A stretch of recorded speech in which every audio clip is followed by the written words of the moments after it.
Hello everyone and welcome back to another discussion type video. If you've been following the competitive Smash Ultimate scene, you've likely already noticed. Top players have begun dropping Pyra and Mythra. Or, if not outright dropping, they are prioritizing other characters over them. So in this video, I just want to go over why that is. Not too long ago, I made a video discussing why Aegis is difficult to play at the tippity top level. You can think of this video as a part 2 to that. Sorta. I think to start, I want to talk about consistency. Because consistency is the alpha and omega in any competitive gaming. When you are a competitor, and you're looking to win, you want to pick the best characters, right? Characters with strong tools, a good recovery, combo game, advantage state, neutral, etc, etc. Take Rob, for example. Rob is one of the most picked characters in Bracket, and that's because they have a bit of everything, which makes them very consistent. Just like Steve, who is also a very popular pick.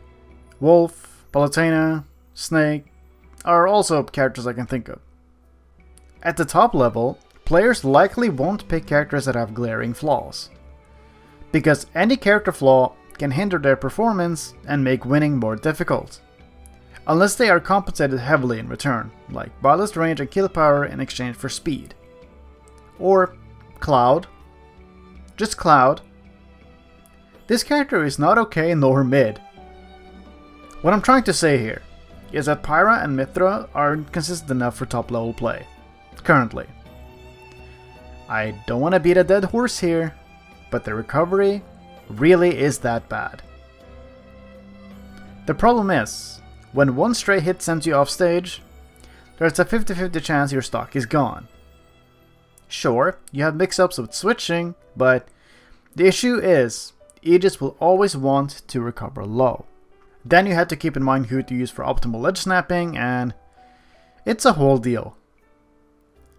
There's a reason why Spargo went back to Cloud, MKLeo went back to Joker/Byleth, and Cosmos. You're doing your best, buddy. I believe in you.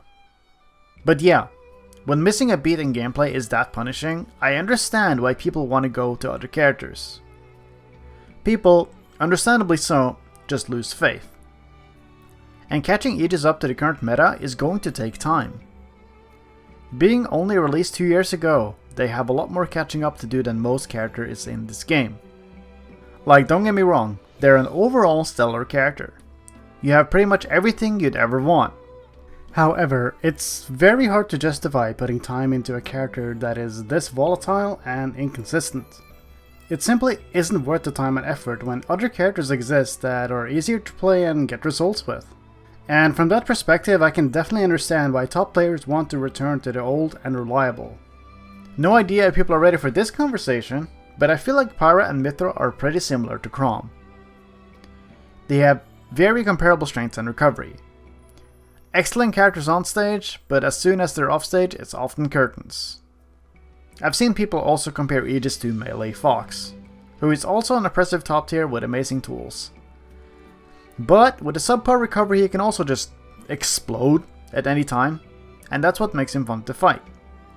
And I dare say that's also why Aegis can be fun to fight, but that's neither here nor there. There's also smaller factors that could lead people to switch off. Their out of shield game isn't the best.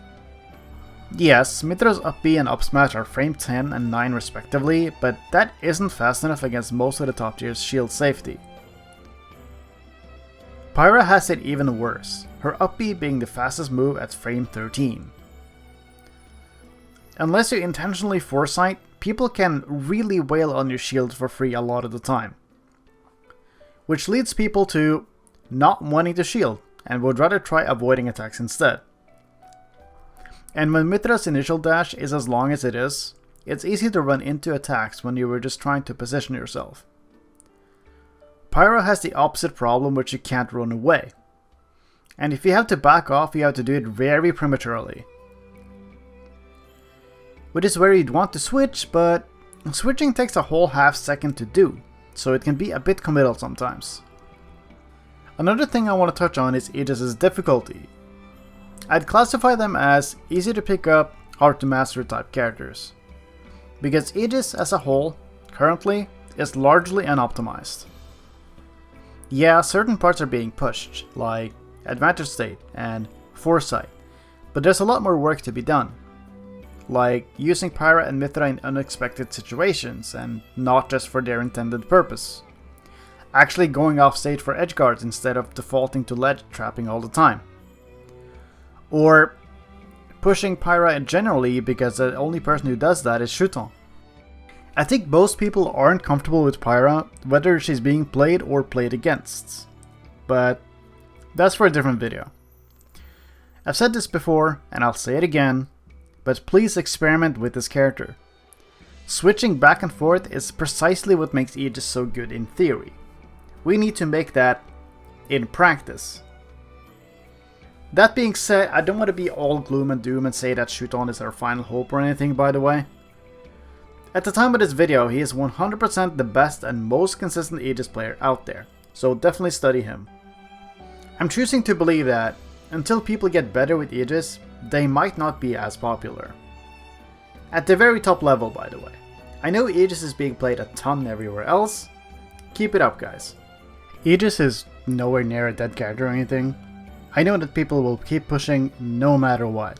I wholeheartedly believe in Pyra, Mythra, and their players. We'll get there, eventually. I've been wanting to talk about this topic for quite some time now, actually.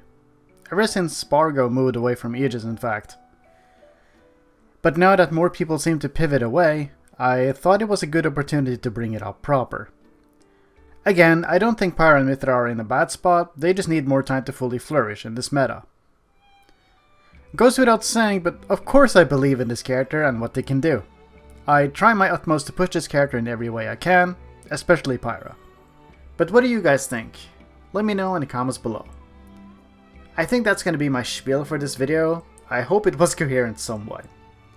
If you watched till the end, how about you boop the like button for me? Maybe even comments. Now wouldn't that be something? If you like this video and want to hear me talk more about Aegis, you can check out this video right here. I generally talk about top players' opinions on Aegis while weighing in my own at the same time. As previously mentioned, I also discuss difficulties while playing Aegis, and it's a grand old time. People seem to enjoy that one, so I hope you also enjoy it if you decide to click ahead. Thanks for watching, and remember to not stay Pyra for too long, alright? It's very dangerous, and I hear people lose stocks over it when it happens.